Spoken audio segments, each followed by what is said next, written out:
आपण मैंने समस्ते जानी चलित वर्ष दशहरार अनुभव महांती बहु प्रतीक्षित सिनेमा रावण रिलीज होगा जाऊँगी जार निर्देशना दायित्व में साई किरण मंगराज थिबा बेले संगीत निर्देशना देइछंती ह्यूमान सागर। सिनेमा अनुभव महांती व्यतीत सूर्यमयी महापात्र, जीतू मंगराज, सुकुमार टुडू, बॉलीवुड अभिनेता गुलशन पांडे प्रमुख बहुत बड़ बड़ कलाकार माने अभिनय करिछंती।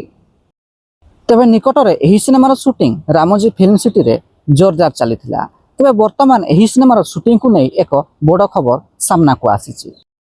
तेबे चलंतु आज कथा हबा अनुभव महांती बहु प्रतीक्षित सिनेमा रावणर शूटिंग विषय रे आसीथिबा बड़ खबर विषय रे।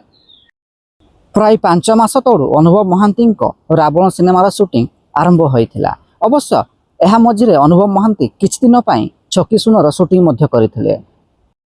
ओडिशार विभिन्न जगार एही सिनेमार शूटिंग करिबा परे गत 20 रु 25 दिन हेलाणी रामोजी फिल्म सिटी रे रावण सिनेमार शूटिंग जोरदार चलीथिला।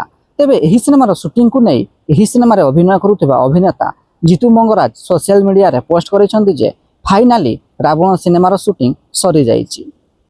दशहरा को आउ अल्प किछि दिन बाकी अछि।